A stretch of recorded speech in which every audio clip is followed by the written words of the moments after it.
Alors les gens, ça faisait quelques semaines, on se posait la question, est-ce qu'il y avait un deal entre le PS et les macronistes?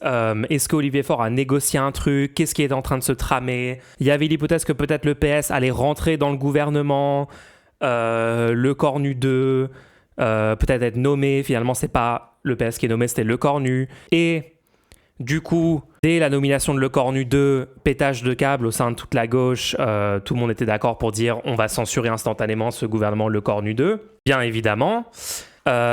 Sauf que, retournement de situation entre guillemets, parce que bon, on va pas dire qu'on était complètement pris de court par cette nouvelle trahison du PS, mais il s'est passé hier le discours de politique générale de Le Cornu, où il a annoncé que la réforme des retraites, son application serait décalée de quelques mois. Donc la retraite reste à 64 ans. On va vers la retraite à 64 ans, l'application. On va regarder le graphique après sur comment, qu'est-ce que c'est exactement cette annonce du gouvernement Le Cornu 2. Ils ont essayé de dire que c'était une suspension de la réforme. On va discuter du mot suspension. Et le PS annonce qu'ils vont pas censurer. Ils vont pas voter la motion de censure. Ce qui est juste incroyable. Rentrons un petit peu, refaisons le déroulé des événements d'hier, étape par étape. Discours de Le Cornu. Mesdames et messieurs les parlementaires, je veux être encore plus précis. Suspendre doit être une opportunité. Débattre de la question des retraites n'est pas seulement une équation financière, elle est partie intégrante de notre contrat social. Et ce contrat a besoin, lui aussi, d'une refondation, d'innovation, de rupture. Ce gouvernement est prêt à renforcer le paritarisme, à faire confiance à la démocratie sociale. Une fois encore, suspendre la réforme n'a de sens que si c'est pour aller plus loin. Je propose, dans les prochaines semaines, d'organiser une conférence sur les retraites et le travail en accord avec les partenaires sociaux. Grâce à la suspension... Donc, instantanément, le PS a applaudi au moment où Le Cornu a dit suspension. Et là, on le regarde à travers le stream de Jean Massier parce qu'il y a des passages très marrants du stream de Jean Massier quand il réagit à ça hier. Cette conférence aura le temps de se prononcer avant l'élection présidentielle. Elle se posera la question de l'ensemble de la gestion de notre système de retraite. Certains veulent... C'est un nouveau conclave, mais c'est un nouveau conclave avec une donnée différente, qui est que la réforme des retraites est suspendue jusqu'à l'élection présidentielle. Préférence d'âge, mais ces propositions... Ça change tout, hein. Ça change complètement tout. Par rapport à François Bayrou, rappelez-vous la raideur de François Bayrou qui ne voulait toucher à rien. Là, on a un engagement de consultation des partenaires sociaux où le patronat ne sera pas en position de force. Pour nos voisins européens. Waouh! Merci Jean Massier, ça change tout. Les gens, Jean Massier vous informe, en fait ça change absolument tout ce move de Le Cornu, ça n'a plus rien à voir avec Bayrou. Il y aura maintenant une discussion démocratique sur les retraites, ça ouvre un truc. C'est un nouveau conclave, il dit quand même c'est un nouveau conclave, mais du coup, c'était déjà l'arnaque d'avant, le conclave. Donc si tu dis c'est un nouveau conclave, ça casse un peu ta propagande, c'est de nous dire qu'en fait ça change tout. Bref, c'est très très drôle. C'est très très drôle. Je rappelle un peu le contexte dans lequel ça a lieu, ce truc. Donc, Macron, juste avant, quelques heures avant le discours de politique générale, avait eu un propos public où il a dit que les motions de censure sont des motions de dissolution. Donc ça veut dire que potentiellement, le choix du PS de sauver le gouvernement Le Cornu 2, il va faire exactement la même politique, hein. Sur les retraites aussi, ce truc-là, cette suspension est une arnaque intégrale. Potentiellement, c'est parce que le PS a tellement peur du vote démocratique des Français qu'ils se sont dit, non mais en fait, vu que Macron dit ça, ça veut dire que si on les censure, là, peut-être il y a une dissolution, et en fait, nous, on n'est pas prêt à une nouvelle législative, etc. Et on ne peut pas savoir avec certitude, mais je note quand même que Macron avait menacé, entre guillemets, parce que c'est pas une menace de faire une élection, normalement. Hein, c'est nous, on veut une élection, normalement. Mais Macron avait menacé de dissolution juste avant. Donc, je vais vous faire le déroulé. Le PS applaudit Le Cornu. Juste après, on a l'annonce des compensations de la suspension, entre parenthèses, nouvelle coupe, applaudi par les macronistes, jonction affligeante. Le PS applaudit le discours. Et du coup, il y avait un petit doute, pour un petit moment, il y a eu le discours de Boris Vallaud à la fin, et certaines personnes étaient en mode, non, mais peut-être le PS vont pas laisser passer cette dinguerie et censurer, mais là, très rapidement, les pontes du PS ont fait des tweets pour confirmer. Regardez François Calfon qui a tweeté dans la foulée. Dans sa déclaration de politique générale, Sébastien Lecornu a répondu aux principales demandes du Parti socialiste. Les conditions sont donc réunies pour que nos députés ne votent pas la censure. Ensuite, comptez sur nous pour obtenir de nouvelles victoires dans le débat parlementaire. Il a confirmé rapidement. BBT, je crois que la dissolution était vraiment prévue après la démission et que le PS a négocié pour ne pas dissoudre personnellement. Alors, il y a eu... La presse, là, vient de confirmer qu'il y a eu plein de rencontres entre Olivier Faure et Lecornu. Il y en avait déjà qu'on savait, mais en fait, il y a même un jour où il y en a eu 3 dans une même journée. Donc ouais, il y a eu des rencontres, il y a eu une proximité confirmée ces dernières semaines entre Lecornu, Olivier Faure, le PS et les macronistes, en gros. Donc on est vraiment là-dessus, hein. On est vraiment là-dessus. Voilà, et après, communication officielle du PS sur le fait qu'ils ne censureront pas le gouvernement Lecornu. Je veux juste rappeler... Parce que là, ils sont en train de faire il y a vraiment une campagne de propagande très massive par les médias mainstream, par les acteurs habituels, les défenseurs du PS habituels et tout, toute cette fausse gauche. Il y a une campagne en cours pour essayer de vous faire croire que c'est une avancée, que c'est une grande victoire. Il y a même des gens qui disent que c'est la plus grosse victoire depuis, mai 68. Enfin, vous avez des phrases complètement lunaires qui sortent en ce moment. Donc on va recadrer tout ça. On va sortir de tout ce délire collectif-là qu'ils essaient de mettre en place. On va juste rappeler... Dans un pays normal, avec une force de gauche normale, qui serait vraiment de gauche, hein, ça veut dire. Le NFP, normalement, étant en tête aux dernières élections législatives, étant le plus gros bloc à l'Assemblée nationale, ayant gagné les dernières élections, normalement, ils établissent un rapport de force pour que la réforme des retraites soit abrogée. Je rappelle, la réforme des retraites est passée en 49.3, donc il n'y a jamais eu de vote de l'Assemblée, il n'y a jamais eu un vote démocratique de nos représentants pour dire on est pour cette réforme. Les macronistes ont évité ça parce qu'ils savaient que l'Assemblée nationale en fait n'aurait pas adopté cette réforme parce qu'ils n'ont pas de majorité pour que cette réforme soit mise en place. Hein. Et on parle du changement de l'âge de départ de 62 à 64 ans. Donc la majorité de nos représentants sont contre ce truc-là de base. Ça devrait même pas être le cas que ça soit mis en place par 49.3. Et dans le contexte politique là où Macron renomme en boucle des gens favorables à son bord politique à lui contre les résultats des dernières élections, il est normal que la gauche en face résiste à ça en censurant en boucle tous les gouvernements nommés par Macron jusqu'à ce que Macron accepte de nommer un gouvernement de la force arrivée en tête, c'est-à-dire du NFP. Je sais qu'il y a plein de gens qui sont sortis un peu de ce discours, de cette méta, en disant non, mais ça c'était avant, on n'est plus dans cette phase et tout. Non, je suis désolé, c'est avec une gauche qui fonctionnerait normalement, les forces du NFP qui se sont présentées sur un projet, un programme devant les Français pour être élus. Le programme, c'est étape 1, abrogation de la réforme des retraites. Étape 2, aller vers la retraite à 60 ans. C'est écrit noir sur blanc dans le contrat de législature NFP 2024. Normalement, cette force politique-là fait tout pour que leur programme soit appliqué et que donc la réforme soit abrogée. Et par exemple, ça peut être en gros, c'est en faisant pression sur les macronistes, sur le gouvernement, sur le statu quo, au pouvoir, jusqu'à ce qu'ils cèdent pour qu'on ait en effet le programme pour lequel ils ont été élus appliqué. Et ça peut être par la nomination d'un gouvernement NFP. J'avoue que là, c'est très difficile à imaginer dans la configuration actuelle, à cause du PS, à cause de LV et du PCF qui ont trahi sur le fond le projet NFP. Hein. On rappelle, à peu près toutes les étapes, c'est eux qui font toutes les trahisons. Donc, du coup, par quel autre biais ils auraient le NFP pour faire abroger cette réforme et stopper ce délire? C'est en censurant en boucle jusqu'au moment où Macron accepte une nouvelle élection. Le mieux, ce serait une élection présidentielle en démissionnant et en convoquant une nouvelle élection présidentielle.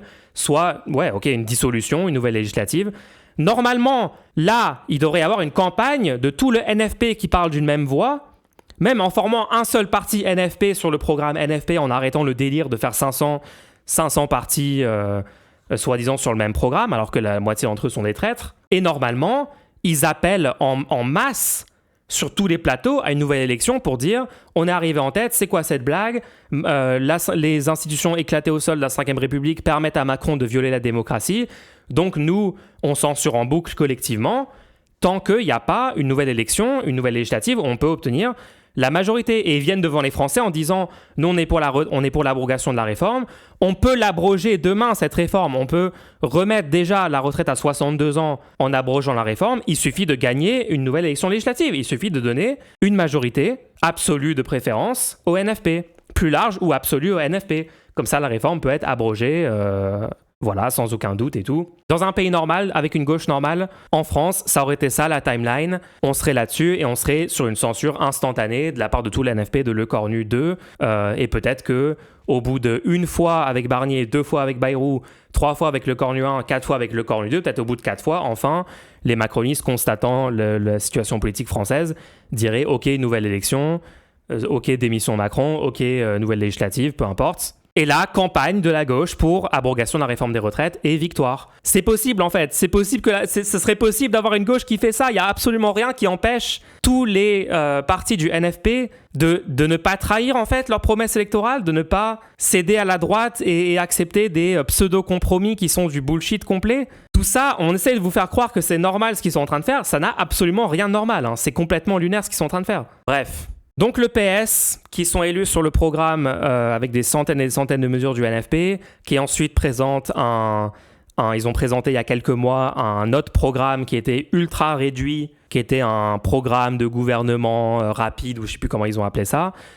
Après a dit, bon, nous on est prêts à maintenir la politique macroniste en place, Le Cornu 2, seulement si on obtient plus de 49.3 et une suspension totale de la réforme des retraites. Ils ont dit suspension complète et totale de la réforme des retraites. On va voir si c'est ça que Le Cornu a annoncé, oui ou non. Spoiler alert, non, c'est pas du tout ça. Donc déjà, on était réduit de genre 100 mesures, des centaines de mesures dans leur programme sur lesquelles ils sont élus, à plus que 2 demandes, ok ? Plus que 2 demandes, et après, t'acceptes du coup de maintenir ces gens au pouvoir. C'était déjà lunaire à ce point-là. Mais même cette demande de la suspension complète et totale de la réforme, ce que vient d'annoncer Le Cornu, c'est même pas du tout ça, les gens. C'est même pas une suspension. Regardez ça. On a un graphique. Je pense que c'est la meilleure façon d'expliquer aux gens, parce que c'est un peu technique, la réforme des retraites, l'application. Et il y a un tas de gens qui essaient de faire croire que c'est pas en fait ça que Le Cornu a annoncé. Enfin, il y a énormément de confusion. En fait, ils essaient de vous embrouiller en rentrant dans un débat technique avec des mots compliqués, avec des termes et tout, alors qu'en fait, il suffit de montrer un graphique pour comprendre en fait c'est quoi la réforme des retraites. C'est quoi ce qui était revendiqué par le NFP 2024 et c'est quoi en fait qui vient d'être annoncé. Regardez un petit peu ça. Donc ce graphique est basé sur le travail de Michael Zemmour qui a fait un graphique initialement que moi et Bien fait pour tous, on a un petit peu adapté, un petit peu remixé. Enfin en gros, on a juste ajouté des informations au-dessus du travail qu'il a fait Michael Zemmour. Okay, si vous voulez la source, elle est sur Blue Sky, sur le compte de Michael Zemmour initialement. Donc voilà ce pourquoi le PS s'est vendu aux macronistes. En jaune, vous avez la réforme des retraites des macronistes. Donc c'est le décalage, vous voyez que là ça commence à 62 ans, c'est le décalage de l'âge de départ à la retraite de 62 vers 64 ans qui est appliqué par palier, qui est programmé dans la loi à voter. Voilà, c'est notre saint graphique à nous. Voilà. Donc voilà ce qui était censé être appliqué tel que la loi macroniste qui est...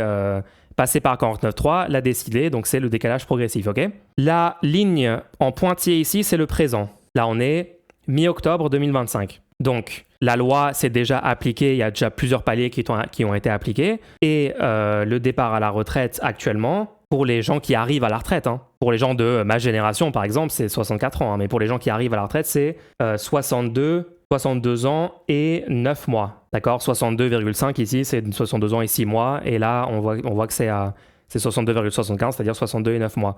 Donc ça, actuellement, c'est déjà ça. Et c'était prévu. C'était donc prévu par la loi réforme des retraites que ça passerait à 63 ans en janvier, c'est ça ? Janvier 2027, en gros ? Et qu'après, ça serait progressivement appliqué, le palier serait remonté. Ce que le PS prétendait demander, parce qu'encore une fois, c'est leur parole publique, mais vu qu'ils acceptent apparemment ce que Le Cornu a annoncé, je vais dire ce qu'ils prétendaient revendiquer. Ce qu'ils prétendaient revendiquer, c'était un arrêt, une suspension complète et totale de la réforme des retraites. Ça serait quoi ? Ça serait une ligne horizontale à partir d'aujourd'hui. Donc, suspension complète et totale, on partirait sur... on ne repousse plus l'âge de départ à la retraite à partir d'aujourd'hui. Donc, ça serait la courbe en violet ici. Et je vous rappelle que déjà ça, c'est une blague totale. Déjà, demander ça, c'est une blague totale. Pourquoi ? Parce que le programme sur lequel ils ont été élus, tous ces gens... c'est dans un premier temps l'abrogation de la réforme, c'est-à-dire la courbe en gris ici, ça c'est l'abrogation. Le retour à 62 ans. Et encore une fois, même garder à 62 ans, ça serait même pas une mesure de gauche, les gens. C'est juste le statu quo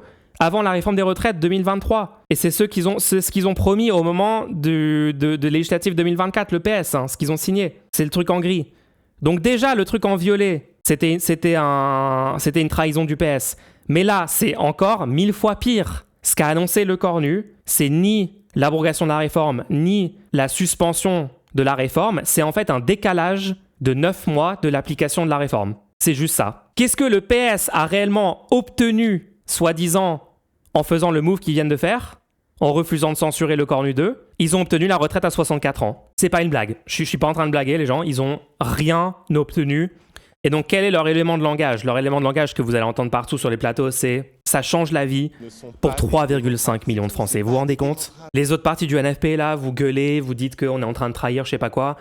C'est impossible de dire ça parce que 3,5 millions de Français auront leur vie transformée par cette réforme. On améliore tellement la vie des gens. Alors en fait, juste pensez 2 secondes à quelqu'un qui arriverait, qui vous dirait, tu vois, les macronistes qui arriveraient en disant « on a augmenté le SMIC d'1 centime ». Nous avons amélioré la vie des 3 millions de travailleurs qui sont actuellement au SMIC pour des années.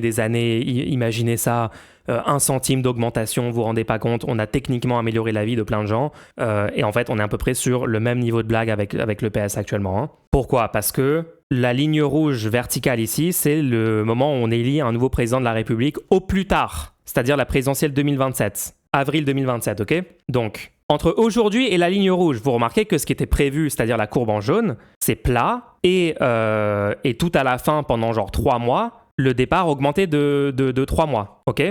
Vous comprenez? Vous suivez? Donc, à partir de la ligne rouge, on ne connaît pas le futur, puisqu'on ne connaît pas d'avance le résultat de l'élection présidentielle 2027. Vous comprenez qu'on ne peut pas savoir. Donc, en gros, la soi-disant victoire immense obtenue par le PS, c'est seulement à partir de janvier 2027, si j'ai bien compris. C'est seulement à partir de janvier 2027, les personnes nées en 1964 vont avoir 3 mois d'avance sur ce qui avait été prévu sur leur départ à la retraite. C'est tout. C'est la seule victoire, soi-disant, obtenue. Et je vous rappelle que, en fait, ce n'est en rien une victoire, puisque dans un monde normal, le NFP aurait réussi à enclencher un vrai rapport de force avec la Macronie, à provoquer une élection nouvelle, à gagner cette élection et à abroger la réforme. Il y a déjà actuellement une majorité des députés de l'Assemblée qui sont favorables à l'abrogation. Les gens, c'est de la folie. C'est seulement pour les gens nés en 64 entre janvier et avril. Oui, voilà, et ils disent 3,5 millions de gens ont gagné dans cette réforme. Mais comment c'est possible d'un tel niveau de propagande? Ah oui, et juste pour la blague, si on dézoome 2 secondes, la retraite à 60 ans qui était le cas en France pendant 30 ans et qui est absolument possible de maintenir aujourd'hui. Hein. Ne croyez aucun des mensonges de la droite sur le soi-disant problème de financement de la retraite et tout. Il y a 1000 manières de financer la retraite à 60 ans correctement en augmentant très très très légèrement le taux de cotisation, même pas pour tous les cotisants, même pour une petite fraction des cotisants qui ont les plus hauts salaires, par exemple, ça suffirait à équilibrer le système de retraite. Enfin, on fera une autre vidéo entière pour débunker tous les mensonges de la droite sur la soi-disant nécessité de décaler l'âge de départ à la retraite. Tout ça est faux. Et donc, normalement, dans un monde fonctionnel, on aurait la gauche au pouvoir. La gauche remettrait la retraite à 60 ans comme c'est censé être le cas. Et donc, ça serait la courbe en turquoise en bas qui serait adoptée. Hein. Donc là, le PS, c'est pas la courbe turquoise. C'est pas la courbe grise de leurs promesses. C'est pas la courbe violette de leur nouvel déplacement de leur position défendue d'il y a quelques semaines, c'est en fait la courbe en rose, voilà. Et qu'est-ce qu'ils vont vous dire sur tous les plateaux? Déjà, je tiens à souligner que plein de journalistes du système répètent les éléments de langage du PS pour défendre ça, hein, pour justifier en gros cette nouvelle alliance macroniste-PS. Attends, tu dis quoi, BPT?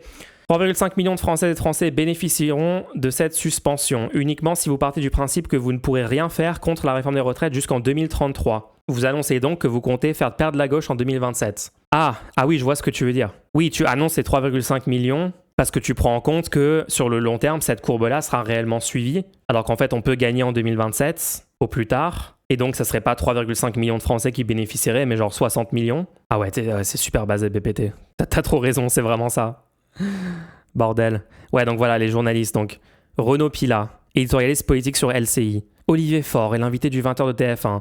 C'est l'un des grands vainqueurs de l'après-midi, car Sébastien Lecornu a répondu positivement à toutes les exigences du PS, notamment, bien sûr, la suspension de la réforme des retraites. Je veux vraiment que vous compreniez un truc. Pour la plupart des Françaises et Français qui ne s'intéressent pas de près à ce qui se passe dans les institutions, dans la politique et tout, les gens vont juste voir suspension de la réforme des retraites sur les gros bandeaux BFM. L'objectif de ça, parce que beaucoup de gens ne comprennent même pas qu'il y a une différence entre suspension et abrogation, parce que c'est des langages techniques, c'est des petits mots et tout. Quel est le pourcentage de gens dans le pays qui vont entendre le PS a gagné, ils ont obtenu enfin la suspension de la réforme des retraites, ce qui le présente comme un truc, genre c'était une bataille de long terme, le PS s'est battu, et enfin la suspension est obtenue.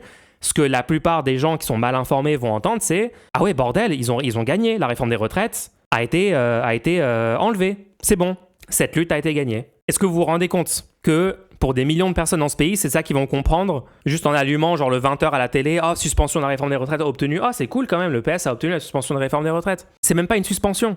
Puisqu'une suspension, ça serait, on arrête le décalage à partir d'aujourd'hui. C'est même pas ça. Puisque le décalage vers 64 ans continue. Oui, et ça rend dingue. Et on va voir après que un tas des influenceurs politiques qu'on critique habituellement sur ce stream ont fait main dans la main avec le PS, avec les macronistes, avec toute la droite, tout le système, tous les journalistes mainstream, tous les plateaux d'éditorialistes informés, pseudo-journalistes et tout, ont fait la propagande pour dire que c'est une grande victoire. Tout le monde, enfin, pas tout le monde. Attention, il y a des rares personnes qui restent lucides et qui informent correctement leurs viewers, leur public et tout. Mais on va voir qui a dit quoi dans cette situation. Hein. On va voir ça en détail. D'autres personnes, par exemple, journaliste politique, Rachel Gara-Valcarcel. Journaliste politique, autrice de la newsletter Bloc et Parti, ex-Le Monde. L'annonce d'une suspension de la réforme des retraites est une claire victoire pour le PS sur un sujet majeur. Trauma démocratique depuis bientôt 3 ans. Ah oui, hier dans la foulée, j'ai ratio fort. Ça, c'est la petite victoire de la journée d'hier. Ce soir, je serai invité du 20h. Peut-être qu'une bande de traîtres, tout le monde le sait, vous allez disparaître d'ici les prochaines élections. Je pense que vraiment, on est sur la fin de vie du PS. Hein. Je vais vous dire ce que je pense des conséquences politiques que ça va avoir, ce move. Si même Mulch ratio fort, c'est dire à quel point le Parti Socialiste est faible. Ok, balle perdue pour moi, mais ok. Qu'en pense que Faure a été élu sur ce discours en août 2024 ? Prêt à vous lâcher, vous dire que vous pourrez tout avoir. Peut-être même, s'il vous appelle les uns ou les autres, il vous dira que vous pourrez faire quelque chose sur les retraites, que vous aurez un peu d'argent pour faire sur le SMIC, ou que vous pourrez faire un peu quelque chose sur n'importe quoi. La seule condition, c'est que vous rapportiez le scalp du Front populaire, que vous puissiez dire qu'il n'y a plus de majorité de gauche dans ce pays et que désormais, à nouveau, ceux qui ont été battus à 3 reprises dans les urnes sont à nouveau la majorité de ce pays et que c'est à eux de gouverner. Voilà le calcul présidentiel et voilà ce que nous n'accepterons jamais parce que je sais que du plus profond d'eux-mêmes, aucun socialiste n'acceptera jamais de devenir le supplétif de la Macronie. Voilà ce que je sais, parce que nous sommes socialistes. Il dit tout ce qu'il va faire en avance comme un criminel. Est-ce que vous vous rendez compte que ces gens vous mentent ouvertement en face de... genre à votre visage, explicitement, ils vous disent « on ne fera pas ça pour juste faire ça quelques mois après ». Ce mec-là n'a aucune race. Olivier Faure est une des pires personnes dans la politique française. BPT, mes liens, faut poster ça en masse. Postez ça partout, les gens. Là, il faut faire une campagne pour terminer le Parti Socialiste. Le Parti Socialiste doit disparaître en France. On peut plus avoir des gens comme ça, en fait. C'est plus possible. Exactement la même vibe que mon adversaire, c'est la finance de François Hollande. C'est la définition d'être au PS, c'est d'être une personne comme ça qui promet des trucs, qui dit « on fera jamais ça ». Il y a 3 jours, Faure est en train de dire « il n'y a aucun deal entre nous et Le Cornu », pour ensuite dire « on va sauver le gouvernement macroniste » parce qu'on a obtenu soi-disant un truc qui est même pas une victoire du tout. Quelqu'un a des news de Gérard Filoche, ça doit pas aller fort. Gérard Filoche a retweeté un tweet d'Olivier Faure qui dit que c'est une grande victoire. Tous ces gens sont finito. Pour moi, tous ces gens sont des menteurs, sont des traîtres. Il n'y a pas un seul moment où j'ai confiance dans une personne, au PS, à ELV, au PCF, tous ces groupes, même adjacents, tous les gens qui ont à 2 secondes un tout petit peu participé à l'idée que ces gens-là seraient de gauche et tout. C'est finito, les gens, c'est fini. Il n'y a plus rien de tout ça. Olivier Faure demande aux députés socialistes de respecter la décision collective du PS de ne pas censurer Sébastien Lecornu. Moi j'ai dit, tous ceux chez ELV et le PCF qui ne dénoncent pas haut et fort le PS comme des traîtres absolus au NFP se rangent du côté de la trahison. C'est juste du mensonge par omission à ce stade. Est-ce que vous avez remarqué qu'encore une fois, alors Roussel a fait une déclaration en disant « ouais, en effet, c'est une grande victoire », donc il reprend la propagande du PS. Marine Tondelier, évidemment, a eu aucun problème avec le fait que... En fait, c'est des gens qui sont capables de dire pendant des semaines « censure, on va censurer immédiatement s'ils renomment quelqu'un de macroniste, on est ferme, on va pas bouger. Tu vois, Marine Tondelier, quand Le Cornu 2 est nommé, elle dit non mais là c'est pas possible en fait, ils peuvent pas le faire ça. Et après vous avez quelqu'un de leur coalition qui dit bon bah on va les sauver. Et là silence radio, ils ne disent rien, ils ont aucun problème, ils vont jamais faire de déclaration publique pour avoir un problème avec ce que vient de faire le PS. Je vous rappelle encore une fois au cas où, enfin je sais que les gens ont tendance à complètement oublier ce qui se passe en politique, mais avec Bayrou, le PS a refusé de censurer. Enfin, tout ce qui se passe aujourd'hui, c'est déjà déroulé à exactement pareil. Pendant Bayrou, motion de censure déposée en commun du NFP, avec LFI bien sûr qui était les plus gros combattants pour la censure de Bayrou. Le PS refuse de la voter 6 fois d'affilée en disant non, il y a des trucs à obtenir, il y a des négociations. Regardez, ils vont faire un conclave pour les retraites, on va gagner des trucs. Ils ont même essayé de faire croire à tout le monde qu'ils allaient gagner des trucs exactement pareil qu'aujourd'hui. C'est le même move que sous Bayrou. Et on va voir juste après qu'il y a un tas de personnes qui apparemment, cette fois-ci, ne tolèrent pas le move du PS et vont potentiellement quitter le PS ou en tout cas publiquement dénoncent leur propre parti au sein du PS. Donc ça, on va en parler.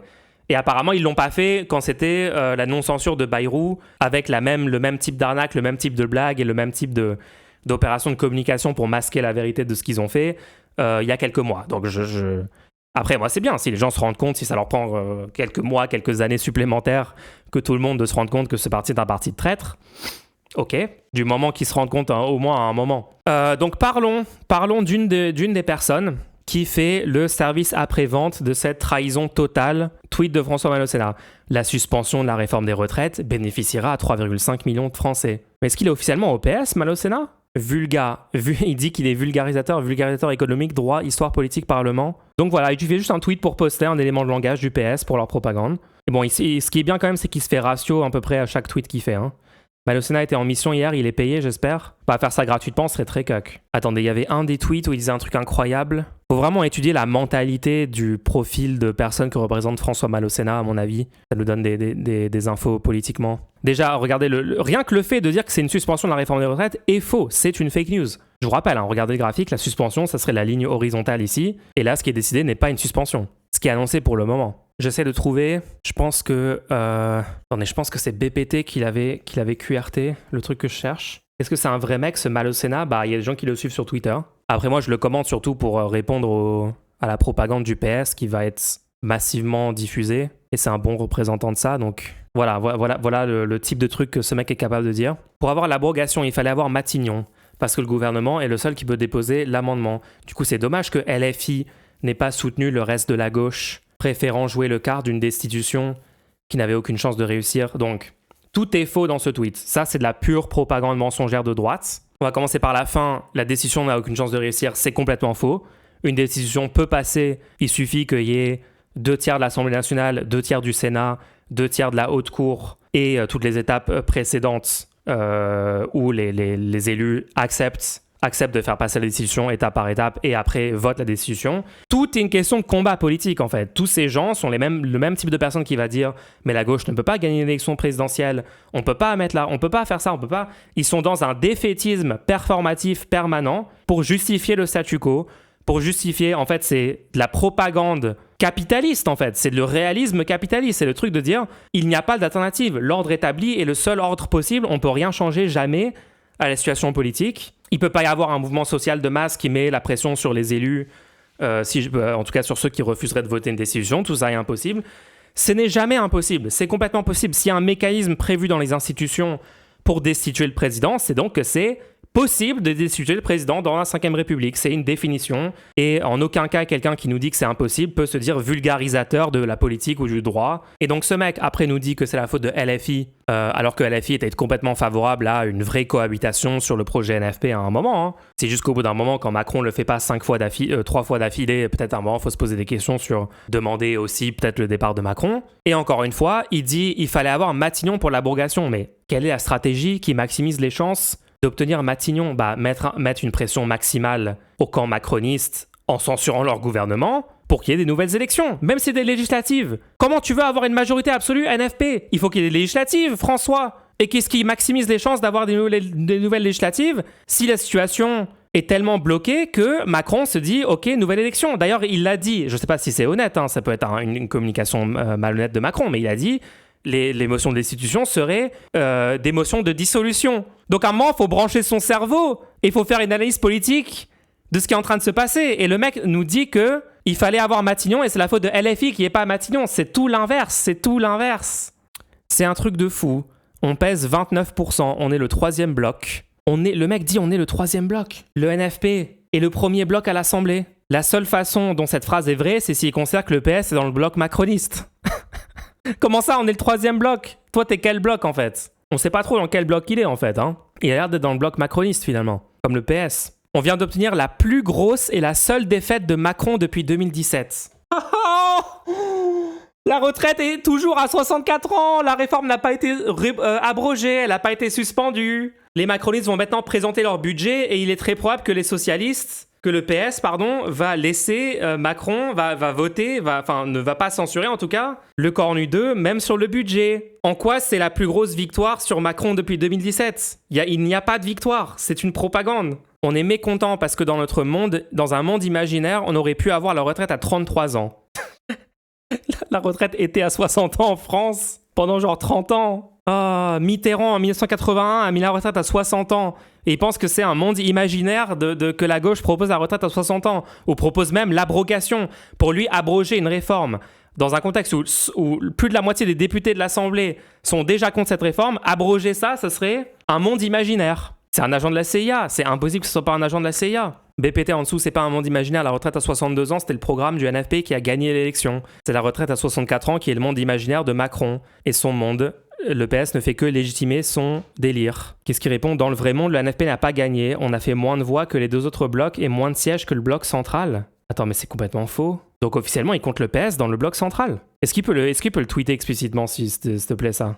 Bon, je vais arrêter de lire ses tweets parce que c'est une torture psychologique. Mais sachez que ce genre de personnes existent en France, sont actifs politiquement. Je suis sûr que Jean Massier, par exemple, pourrait être d'accord avec à peu près la moitié des tweets de François Malocena, si ce n'est plus. D'ailleurs, allons voir le stream de Jean Massier qui a réagi. Je trouve intéressant, toujours intéressant politiquement d'analyser ce qu'a dit Jean Massier, ce qu'il raconte sur la situation. Ou est-ce que... attendez, non, je vais peut-être le faire dans un autre segment, ça. Ouais.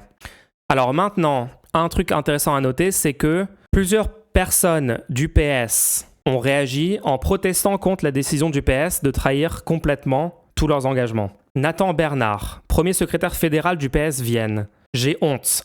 Honte de ce qui est en train de faire mon parti, le PS. Honte que la ligne politique arrivée majoritaire lors du congrès de juin soit ainsi piétinée. Honte que les militantes et les militants soient méprisés de la sorte. Honte qu'on se complaise à être la béquille du macronisme mourant. Nous le savons, la suspension de la réforme des retraites n'est qu'un leurre pour nous faire accepter l'inacceptable. Bah oui, parce qu'il y a le budget macroniste qui arrive derrière et on va en parler, c'est les pires horreurs encore une fois qui sont dedans, à peu près le même que Bayrou, voire pire. La censure du gouvernement de Le Cornu est et restera la seule solution. Reprenez-vous et écoutez celles et ceux qui vous ont mis aux responsabilités. Il faut vraiment demander à chacune de ces personnes s'ils vont tirer les conclusions de ce que fait le PS et est-ce qu'ils vont rester au PS ou le quitter. Florent Lacarrère, Parti socialiste, conseil régional Nouvelle-Aquitaine. Une nouvelle fois cette année, je ne comprends pas les décisions de mon parti politique, le PS et de ses instances. Vous vous rendez compte qu'il y a des gens au sein du PS qui ont plus protesté contre la trahison du PS que plein de gens qui sont à EELV ou au PCF. Hein. EELV-PCF, c'est silence radio sur ce move du PS. Ils s'en foutent complètement. La censure est la seule voie permettant de conforter ces 7 dernières années à regagner la confiance du peuple de gauche et des écologistes. Le compte n'y est pas, les socialistes doivent censurer. C'est pas un député, lui. Hein. Quelqu'un lui dit il est l'heure de quitter le navire, rejoindre un parti réellement de gauche. Qu'est-ce qu'il répond ? Non merci. Pourquoi ? Parce que je suis socialiste. Et je le reste. Je crois que mes camarades ont joué un pari dangereux. Mais mon engagement auprès d'Olivier Faure reste entier. Vous vous rendez compte à quel point ces gens sont matrixés ? Brossat a dit qu'ils censureront. Bah oui, mais du coup... Attends, on va pas refaire l'explication. Il faut qu'il y ait, je crois, c'est au moins 25 députés du PS qui trahissent la ligne du parti pour que le Cornu 2 soit censuré. Et pour l'instant, il y en a peut-être 3 ou 4, je pense, qui ont annoncé qu'ils allaient désobéir à la consigne. Donc pour l'instant, c'est pas suffisant, même si tout le groupe PCF vote la censure, comme ils vont très probablement le faire. Ils osent parler de secte pour LFI. Ça, c'est vraiment... Mais ça, on va en parler dans le prochain épisode de la série docu, mais c'est vraiment le truc de l'identité. L'identité autour d'une étiquette. Le mec a l'identité socialiste et donc il doit rester dans un parti dogmatiquement, alors qu'il est complètement en désaccord apparemment avec ce que fait le parti. Ou alors il est pas si en désaccord que ça finalement. c'est de moins en moins une réalité muche car certains LR ont annoncé vouloir censurer. Du coup, ça diminue juste le chiffre de 25 à quelques chiffres en dessous, mais ça va dépendre des chiffres. De toute façon, les gens, on aura la réponse demain matin sur est-ce que le Cornu 2 sera censuré ou pas. Ce move du PS là rend quand même assez probable le fait qu'il soit pas censuré, mais bon, on verra. Voilà, il y a lui. Flavien Cartier, conseiller municipal, PS, trop c'est trop, non-censure de Bayrou, ou lié au groupe socialiste, et maintenant le Cornu. Les militants ne sont plus écoutés, nos dirigeants sont déconnectés. Oui, une mini avancée sur les retraites, mais bien trop peu. Je réfléchis à mon avenir au Parti Socialiste. Frère, réveille-toi, tu vis dans un conte de fées. Voilà. Et quand je vous disais qu'il reste des gens qui sont dans cette mentalité et que ça n'a pas disparu du pays, c'est un peu difficile à croire du point de vue de quelqu'un qui est lucide sur la situation politique, sur ce que c'est une politique de gauche, sur ce qu'a fait le PS au pouvoir. Ça peut être évident pour nous, mais genre non, en fait, il y a plein de gens qui restent dans ce parti en se disant ouais, non, il y a quand même des trucs qui vont bien, qui vont être faits par ce parti. Raphaël Arnaud fait un très bon thread pour expliquer les conséquences politiques de l'alliance PS-LREM. Le PS de Faure valide donc la possibilité d'un nouveau budget Macron terrifiant à tous les niveaux. Si rien ne va dans le choix de ne pas voter la censure, c'est également une terrible faute et profondément irresponsable d'un point de vue antifasciste. Nous sommes à un moment de bascule de notre histoire. Le fascisme est déjà là en Occident. Il se nourrit de jour en jour aux États-Unis et devient de plus en plus contagieux dans toute l'Europe. On ne va pas refaire le topo, mais c'est systématiquement en période de crise inhérente au système capitaliste que l'extrême droite réapparaît comme solution pour pérenniser l'exploitation d'une minorité sur les travailleurs. C'est qu'une question de temps pour que l'ensemble des puissants de ce pays, les ultra-riches, les milliardaires, décident d'achever le travail en accordant toute leur confiance aux fascistes pour canaliser les révoltes potentiellement créées par leur propre crise. Nous sommes donc dans une véritable course de vitesse face à l'extrême droite, ici principalement représentée par le Rassemblement national. Notre tâche incombe donc d'offrir une alternative claire, nette et limpide face aux libéraux, ici les macronistes, qui tentent de nous plonger dans l'irréparable. Je pense que je vais être assez d'accord avec son analyse. Plutôt donc que de renforcer les espaces de résistance déjà existants, le PS, en courant après les libéraux, décide de fragiliser encore un peu plus nos capacités d'endiguer, voire même de vaincre l'extrême droite lors des prochaines échéances. En fait, c'est juste qu'ils révèlent leur vrai visage, qui sont juste un parti de droite. Est-ce que c'est établi cette dynamique de crise capitalisme qui mène à fascisme ? Regarde la classe des milliardaires français, américains, au Royaume-Uni, en Allemagne, mondialement en fait. Regarde Elon Musk, regarde Bolloré, regarde Sterrin, regarde Jeff Bezos. Regardez comment ils rachètent des réseaux sociaux, comment ils rachètent des médias, et pour promouvoir quelle force politique, avant tout, les fascistes. Donc, je sais pas, ça a l'air d'être assez lié en vrai. Étudier la période de montée du fascisme en Allemagne dans les années 30 et de quel côté se sont rangés les industriels, les grands patrons, les grands capitalistes, par pur intérêt personnel. C'est pour une coalition contre nature et plus que précaire que le PS va voter avec la droite en pleine implosion pour qu'elle soit macroniste ou pire encore des LR en pleine finalisation d'un projet de ralliement au fascisme. Alors il parle des LR un petit peu. Le PS semblait tomber de 10 étages lorsque Retailleau et les autres ont appelé à voter pour l'extrême droite face à la candidate soi-disant de gauche du PS dans le Tarn-et-Garonne. Nous l'avions annoncé, cela se produit. Non pas parce que nous serions devins, mais parce que nous comprenons les dynamiques économiques et sociales en cours, ce qui s'est malheureusement en de nombreux points déjà produit il y a un peu moins d'un siècle. Là aussi étions-nous devins lorsque nous expliquions que Macron ne céderait sur rien, lorsque nous expliquons qu'un gouvernement de gauche, même le plus rabougri possible, serait impossible sous Macron, une perte de temps sans nom, une mascarade politique à laquelle plus personne ne croit et qui provoque la résignation et du dégoût.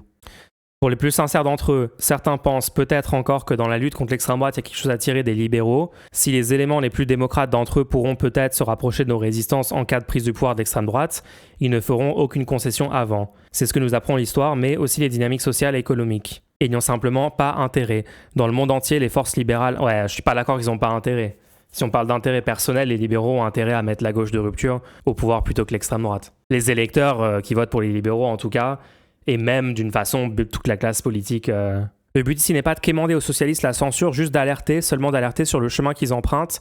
Certains, à l'instar de François Hollande, en ont parfaitement conscience, d'autres, j'ose espérer, ne comprennent définitivement juste plus rien à ce qui se passe. Et pour les plus cyniques, seule la perspective de ne pas perdre un siège les maintient alors en activité. Pour moi, c'est vraiment ça, la plupart de ces gens sont dans un truc carriériste où ils se disent le PS peut plus vraiment se prétendre de gauche long terme parce que le plus gros parti de gauche de très loin en France, c'est la France insoumise. Et donc en fait, ils ont une strate de tenter de maintenir leur existence dans les institutions leur place, leur salaire, etc., leur position sociale, en devenant en fait les successeurs des macronistes, en devenant en fait alliés avec les macronistes, et peut-être en tentant une strate de si en fait le camp macroniste était principalement appuyé sur l'existence d'Emmanuel Macron, parce que quand même il y a un énorme culte de la personnalité, c'est difficile d'imaginer cette force politique-là sans Emmanuel Macron, vous voyez ce que je veux dire? Il y a eu un culte de créer autour de la personne de Macron, il y a eu une idéologie autour de lui, autour du truc qui serait un Mozart de la finance, qui serait jeune, dynamique, renouveau, start-up nation, champion de la planète, tout ça a été mis en place. Donc c'est difficile sans Emmanuel Macron lui-même de continuer d'avoir des voix, quoi, surtout dans des présidentielles et tout. Et ils se disent, peut-être la suite de cette politique-là, ça peut être nous qui la menons, mais du coup, on peut revenir au pouvoir, on peut maintenir nos sièges et nos places de cette façon-là, parce que sinon, en fait, la France insoumise, grand remplace le PS en étant le parti de gauche français, quoi, sur le long terme. Ce qui est évidemment ce qui est en train d'arriver. Donc pour moi, c'est ça, c'est genre, ok, là, ils actent le truc de, on devient full macroniste. Ils vont peut-être... d'ailleurs, le PS a déjà mené la même politique que Macron quand il était au pouvoir entre 2012 et 2017. Je rappelle, ils avaient les pleins pouvoirs. Donc là-dessus, il n'y a aucun doute. Il y aura peut-être aussi une forme de scission, une forme de... vous voyez là, les 3-4 personnes qui publiquement disent qu'ils ne sont pas d'accord. Il y a beaucoup plus de gens que ça qui ne sont pas d'accord au sein du PS. Ça serait normal qu'il y ait une scission en vrai au sein du PS, là, dans le moment actuel. Après, il faut voir à quel point leur étiquettisme et leur matrixage par leur identité socialistes, entre guillemets, font qu'ils restent dans le parti, même avec ce niveau-là de trahison. On verra. On verra aussi à quel point il y a des gens il y a des députés PS qui vont ne pas respecter la consigne en votant la censure demain. Donc ouais, par exemple, vous avez Fabien Roussel. La suspension de la réforme des retraites à 62 ans, 9 mois, 170 trimestres est une première victoire pour les 500 000 salariés qui en profiteront dès cette année. Présenté comme une victoire, le fait qu'on décale juste de quelques mois l'application de la réforme retraite à 64 ans, de base, c'est de la propagande, les gens. De base, faut pas dire ça. Tous ces gens ont signé pour abroger la réforme des retraites et maintenant ils présentent comme une victoire de ce que eux voulaient de base, un truc qui n'est même pas une vraie suspension de la réforme et qui n'est évidemment pas du tout une abrogation. Je trouve ça fou. Ouais, BPT a re-ratio Malo Sénat. Ça fait combien de fois que tu fais le même tweet, BPT? Le thread de Malo Sénat, pardon de revenir sur lui, mais c'est trop marrant. Vous savez quoi? Faisons une expérience de pensée. Imaginons 2 minutes que le PS veuille effectivement trahir. Est-ce que ça tient numériquement? Est-ce qu'on peut arrêter l'expérience de pensée maintenant? Aïe aïe aïe. Vraiment, ce thread, je comprends pas qu'il ait pas supprimé ce thread parce que sur le long terme, il a l'air tellement d'élu. Qu'est-ce que je suis en train de dire? Que pour qu'une coalition traîtrise tienne, il n'y a pas que le PS qui doit trahir, il faut aussi un minima le groupe écolo. Est-ce que vous avez beaucoup vu Mélenchon, Chiguerou, Bompard et compagnie se déchaîner sur la traîtrise des Verts? Exactement.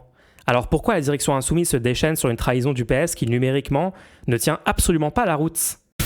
Comment ça? Oh là là. En vrai, j'aimerais beaucoup parler à François Malo-Sénat pour comment il répondrait à des gens qui lui expliqueraient en fait le fonctionnement des institutions réellement. Je sais pas. Pourquoi LFI fait ça? Parce qu'à mon avis, donc ça c'est un trade qui était fait en 2024, en juillet 2024. Mais plus les mois avancent, plus il est drôle. Pourquoi LFI attaque le PS? Parce qu'ils savent lire les signes. Le PS a fait 14% aux européennes, LFI a fait 10%.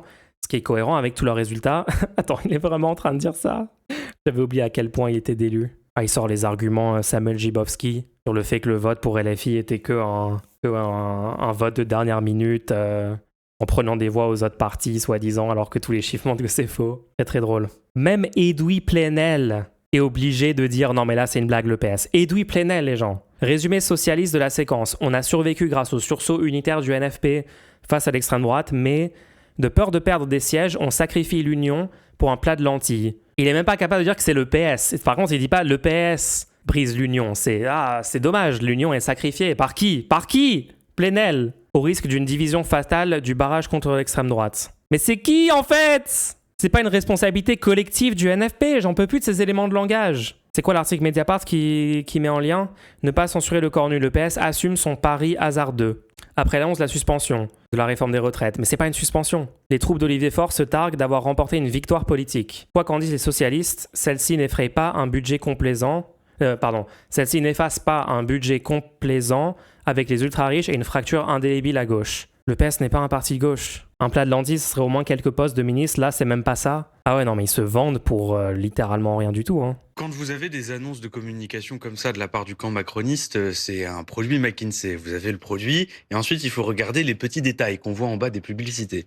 Ce n'est pas une suspension de la réforme des retraites. C'est un décalage de la réforme des retraites. J'ai amené un petit graphique pour que les gens le voient bien. Oh oui, voyez... oh oui, Louis Boyard. Oui, Louis. C'est parfait, il faut amener ce graphique. Vous voyez, on a épaissi un petit peu les traits sur le graphique de Zemmour, Michael Zemmour, hein, pas l'autre. Parce que vous voyez, là, ça fait un peu... on voit pas, c'est pas assez contrasté. Tu vois pourquoi je t'ai dit d'épaissir le trait, VT ? Vous voyez, en orange, c'est la réforme des retraites telle qu'elle devait être. En bleu, c'est ce qui va se passer. Globalement, c'est juste un décalage de 3 mois. Ce n'est pas une suspension. Ensuite, ça va coûter aux Français. Parce que ça coûte 400 millions d'euros. Oui, alors juste pour les gens qui disent est-ce que c'est un décalage de 9 mois ou de 3 mois ? En fait, ça dépend si vous regardez l'axe. Ça dépend de quel axe on est en train de parler, d'accord ? C'est un décalage de 9 mois en termes de génération, mais c'est un décalage de 3 mois. Genre, les gens ici, ils partent à la retraite, enfin, la toute petite tranche de gens ici qui sont concernés partent à la retraite 3 mois plus tôt. Donc, c'est pour ça qu'il y a des gens qui disent 3 mois, il y a d'autres gens qui disent non, c'est 9 mois, c'est juste... Vous parlez pas de la même dimension, en fait, quand vous dites 3 mois ou 9 mois. Mais ces 400 millions d'euros, ils vont le faire payer aux Françaises et aux Français. Ah bah oui, il faut bien trouver des recettes. Donc, alors attendez, on nous dit c'est une suspension, sauf que les gens vont toujours... En plus de tout ça, Le Cornu, dans son discours, a dit « Ok, on fait ce décalage de la réforme des retraites, mais ça va se payer par de l'austérité à d'autres endroits. » Donc, du coup, c'est à somme nulle. Enfin, quoi ? Partir à 62 ans et 9 mois, puis ensuite c'est seulement décalé de 3 mois, puis ensuite pour le faire payer aux Français. Que dit Philoche sur la non-censure du PS ? C'est toujours la faute de LFI. À ton avis, genre bien sûr c'est la faute de LFI pour Gérard Philoche, évidemment. Moi je pense que Gérard Philoche a essayé de nous manipuler depuis le début sur un tas de sujets. Je suis désolé, je peux pas croire une seule seconde en sa bonne foi. Un mec qui, quand le PS rompt les rangs du NFP et dit on va pas voter la motion de censure contre Le Cornu pour un truc complètement fake, et qui dans ce moment-là retweets Olivier Faure en disant ouais c'est une grosse victoire de Faure, c'est bien, ou je ne sais quoi. Ouais, non, je peux pas du tout croire que ce mec-là est de gauche. Je suis désolé les gens, c'est pas crédible en fait, je peux pas y croire. On va dérembourser un certain nombre de médicaments, on va geler les pensions de retraite. Donc il fallait maintenir. Alors attendez juste une précision. Attendez, si c'est possible de terminer. Juste, je veux que ce soit entendu et compris par les gens. Oui, mais juste sur un point de fond, Lucie, est-ce que c'est vrai ce que dit Louis Boyard ? 3 mois, c'est décalé jusqu'au 1er janvier 2028, ça fait 2 ans. Non, alors Par ailleurs, ce ne sont pas les Français qui vont compenser cette perte de recettes, c'est la plupart des efforts. Attends, c'est pas décalé de 3 mois, c'est décalé de 2 ans. Attends, juste elle ment ouvertement, non ? Fiscaux qui ont été demandés hier portent sur les grandes entreprises et les plus fortunés à hauteur de 6,5 milliards d'euros. Je suis journaliste et expert politique. Alors pardon, mais il y a un gros problème dans ce que vous venez de dire. Hein, parce que dans le budget, vous dites c'est essentiellement porté... 6,5 milliards sur 13 milliards, c'est la moitié. Attendez. Si vous regardez dans les propositions qui ont été faites par Le Cornu, c'est 10 à 15% qui sont sur les grandes fortunes. 10 à 15%. Et là, vous dites que c'est la grande part. 1 milliard sur les holdings, 1,5 milliard sur les grands revenus, 4 milliards sur les grandes entreprises, ça fait 6,5 milliards. Vous enchaînez des chiffres. Oui, c'est Moi, je vous dis, vous prenez la globalité du budget, c'est 10 à 15%. Ensuite, il y a certaines personnes qui sont en capacité de payer. Quand vous avez, par exemple, une personne qui se trouve avoir un cancer et qui se trouve en arrêt, elle a 2 000 € par mois. Eh bien, avec ce budget, elle perdra 850 € par an. Je vous donne des exemples concrets pour que vous compreniez. 1, ce n'est pas une suspension, c'est un décalage. Deuxièmement, ce décalage, ils vont le faire payer aux Françaises et aux Français en gelant les pensions de retraite, en gelant les APL, en déremboursant un certain nombre d'affections longue durée, en faisant payer plus cher les médicaments. Et j'aimerais quand même poser la question de fond. Le Cornu, il a fait 14 heures. Bayrou, c'était catastrophique. Barnier, c'était un fiasco, ça a duré assez peu de temps. Vous pensez sincèrement qu'on va continuer comme ça pendant encore longtemps ? Alors ça, on va voir. Une fois que vous reprenez les questions de fond, vous comprenez que globalement, c'est le peuple qui va payer. Les riches ne payent rien. Ce n'est pas une suspension. Alors, c'est un réponse décalage. de Violette Spilett. Heureusement qu'il y a Louis Boyard, hein. Heureusement qu'il y a LFI, bordel. Ouais. Le PS va collaborer. Moi, je pense que... À mon avis, le deal inclut le fait de ne pas censurer au moment du budget. À mon avis, ils vont laisser passer le budget. Hein. À mon avis, là, c'est vraiment alliance PS-LREM explicitement. Peut-être que j'aurai tort, on va voir. Hein. Peut-être que demain, je pense que ça ne sera pas vraiment le cas, mais il y a une petite possibilité qu'il y ait assez de personnes dissidentes à la décision du PS et peut-être dans d'autres groupes et tout pour que la motion de censure elle passe. Hein. J'espère, en tout cas, j'espère. Il faut qu'un maximum de gens au PS, un maximum de députés PS désobéissent à la consigne d'Olivier Faure et des dirigeants du parti, voire quittent le parti. Mais on verra tout ça en détail demain, I guess. Hein. C'est un peu fou les gens, on verra.